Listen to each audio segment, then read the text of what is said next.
আসসালামু আলাইকুম ওয়া ৰাহমাতুল্লাহি ওয়া বাৰাকাতুহু। সো আজি আমি ভিডিও আৰম্ভ কৰিলোঁ। সো আজিৰ ভিডিওটো হ'ব ফাৰ্ষ্ট পাৰ্ট। আৰু নামাজ পঢ়িবলৈ হ'লে ফাৰ্ষ্টত আপোনালোকক জানিব লাগিব নামাজ কেই প্ৰকাৰ। নামাজ আচলতে 5 প্ৰকাৰ হয়, ঠিক আছে। 1 নম্বৰ হৈছে ফৰজ নামাজ, 2 নম্বৰ ৱাজিব নামাজ, 3 নম্বৰ সুন্নতে মুআক্কাদা আৰু 4 নম্বৰ সুন্নতে জায়দা নামাজ মানে সুন্নতে গায়ৰ মুআক্কাদা আৰু 5 নম্বৰ আছে নফল নামাজ। সো এতিয়া আমি বুজোৱাৰ কাৰণে মই এটা বহি আৰু এটা কলমৰ সহায় লম, ঠিক আছে। সো তোমালোকক মই পেজটো দি দিম ডেসক্ৰিপশনত, তোমালোকে তাৰ পৰা দেখি ল'ব পাৰিবা। সো এতিয়া আৰম্ভ কৰোঁ। সো আচলতে কি হয় ফৰজ নামাজ কোনবিলাক, ঠিক আছে। ফৰজ নামাজ কোনবিলাক দেখা মানে ফজৰৰ 2 ৰিকাত। ইয়াত এটা কথা ভালকৈ শুনিবা যে মই কি কৈছোঁ, মই ইয়াত কৈছোঁ নামাজৰ প্ৰকাৰ। মই ইয়াত কোৱা নাই যে নামাজ কিমান ওয়াক্ত, ঠিক আছে। নামাজৰ প্ৰকাৰ কৈছোঁ। সো ফাৰ্ষ্টৰ প্ৰকাৰটো আছিল ফৰজ নামাজ।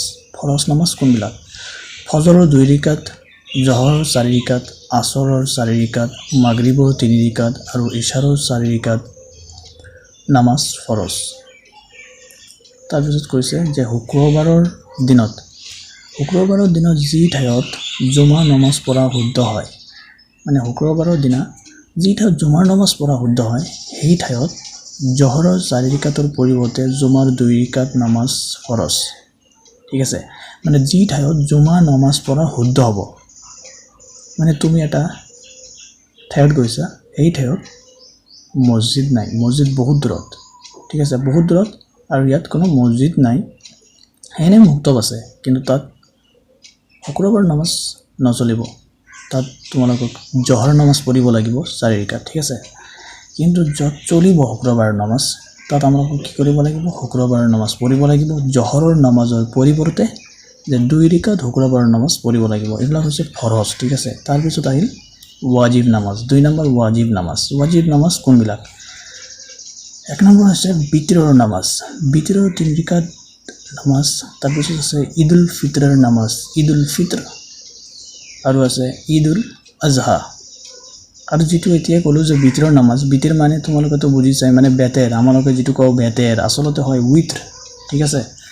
ঈদুল ফিতৰৰ 2 ৰিকাত নামাজ, তাৰপিছত ঈদুল আজহা মানে যেটো ঈদুল আজহা আহি আছে এইটো ঈদুল আজহাৰ 2 ৰিকাত নামাজ ওয়াজিব, ঠিক আছে। তাৰপিছত আছে মান্নতৰ নামাজও ওয়াজিব। মান্নত মানে কি, আমালোকে এটা মান্নত কৰিলো, এইটোকে কয় মান্নতৰ নামাজ। মানে আমালোকে এটা কথা দিয়া, এইটোকে কয় মান্নতৰ নামাজ, ঠিক আছে। মান্নতৰ নামাজও ওয়াজিব হয়, ঠিক আছে। তাৰপিছত আছে যে সুন্নতে মুআক্কাদা নামাজ, মানে সুন্নতে মুআক্কাদা কোনবিলাক। এতিয়া দেখা যে সুন্নতে মুআক্কাদা হৈছে যে ফজৰৰ ফৰজ নামাজৰ আগত 2 ৰিকাত যেটো পঢ়া হয় এইটো হৈছে সুন্নতে মুআক্কাদা। মানে ফজৰৰ আচলতে মুড হয় 4 ৰিকাত নামাজ। এইবিলাক পিছত ডিসকাস কৰিম, মানে যেতিয়া এটা কৰি নামাজ, মানে ধৰি লোৱা ফজৰ, আসৰ, তেতিয়া এইবিলাক ভালকৈ জানিবা। কিন্তু এতিয়া কি কৰি আছো, মানে সুন্নতে মুআক্কাদা নামাজ কোনবিলাক এনে আৰু কৈ আছো, ঠিক আছে। যে ফজৰৰ ফৰজ নামাজৰ আগত 2 ৰিকাত, জহৰৰ ফৰজৰ আগত 4 ৰিকাত, ইশাৰৰ ফৰজৰ পিছত 2 ৰিকাত, তাৰপিছত জুমাৰ ফৰজৰ আগত 4 ৰিকাত কাবলুল জুমা, তাৰপিছত জুমাৰ ফৰজৰ পিছত বাদাল জুমা, ঠিক আছে। পিছত বাদাল জুমা, আগত আছে কাবলুল জুমা, ঠিক আছে। কাবলুল জুমা আৰু পিছত কি বাদাল জুমা, ঠিক আছে। এইবিলাক হৈছে সুন্নতে মুআক্কাদা। আৰু তাৰাবিৰ নামাজও সুন্নতে মুআক্কাদা, ঠিক আছে, পঢ়িব লাগিব। মানে এইবিলাক ৰোজা থাকিলেতো জানাই যে তাৰাবিৰ নামাজ পড়িবই লাগিব। তাৰপিছত কি সুন্নতে জায়দা নামাজ। সুন্নতে জায়দা নামাজ মানে হৈছে যে সুন্নতে গায়র মুআক্কাদা, ঠিক আছে। গায়র মানে এইবিলাক পড়িলে হ'ব, মানে নপড়িলেও কোনো গুনাহ নাই, ঠিক আছে। মানে পড়িলে সওয়াব, নপড়িলে কোনো গুনাহ নাই, মানে সুন্নতে গায়র মুআক্কাদা। সুন্নতে গায়র মুআক্কাদা কোনবিলাক যে আসৰৰ ফৰজৰ আগত 4 ৰিকাত যেটো নামাজ পঢ়া এইটো হৈছে সুন্নতে গায়ৰ মুআক্কাদা। তাৰপিছত আছে ইশাৰৰ ফৰজৰ আগত 4 ৰিকাত নামাজ, সুন্নতে জায়দা নামাজ, মানে সুন্নতে গায়ৰ মুআক্কাদা। তাৰপিছত দেখা নফল নামাজ। এটা আহিল নফল নামাজ। নফল নামাজ কোনবিলাক যে ফরজ, ওয়াজিব আৰু সুন্নত নামাজ বাদ দি আটাইবোৰে নফল নামাজ, মানে সুন্নত, ফৰজ, ওয়াজিব এইবিলাক আটাইবোৰ বাদ দি যিবিলাক আছে এইবিলাক হৈছে নফল নামাজ। এতিয়া নমাজৰ চৰ্ত মানে নমাজৰ চৰ্ত আছে নমাজ পঢ়িবলৈ হ'লে আমাক কি হ'ব লাগিব মানে কিহৰ দৰকাৰ নমাজ পঢ়িবলৈ হ'লে চৰ্ত আছে দেখা শৰীৰ পাক হ'ব লাগিব 1 নম্বৰ শৰীৰ পাক হ'ব লাগিব 2 নম্বৰ কাপোৰ পাক হ'ব লাগিব মানে কাপোৰটো পাক হ'ব লাগিব 3 নম্বৰ ঠাই বা স্থান পাক হ'ব লাগিব মানে যি ঠাইত নমাজ পঢ়িবা সেই ঠাই বা স্থানটো পাক হ'ব লাগিব তাৰপিছত 4 নম্বৰ আছে সতৰ ঢাকিব লাগিব সতৰ ঢাকা মানে কি জানা যে পুৰুষৰ নাভিৰ পৰা আঁঠুলৈ মহিলা মানে পুৰুষৰ নাভিৰ পৰা আঁঠুলৈ ঢাকিব লাগিব ঠিক আছে তাৰপিছত মহিলাবিলাকৰ মুখমণ্ডল হাতৰ কজি আৰু ভৰিৰ পতা মানে ভৰিৰ পতা বাদ দি শৰীৰৰ বাকি গোটেই অংগ কি কৰিব লাগিব ঢাকিব লাগিব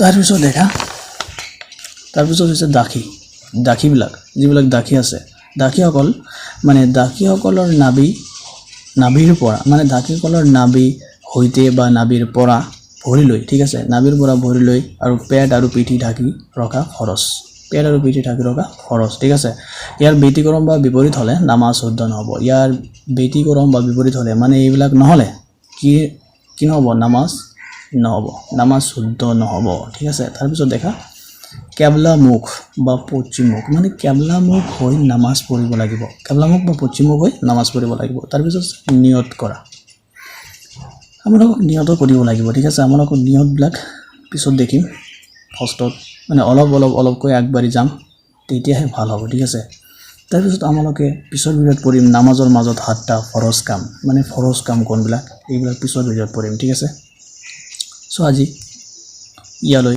আৰু ইয়াৰ পৰা যদি কোনো বুজাত অসুবিধা হয় তেনেহ'লে মোক কমেণ্টত ক'বা মই বুজাই দিবলৈ চেষ্টা কৰিম ধন্যবাদ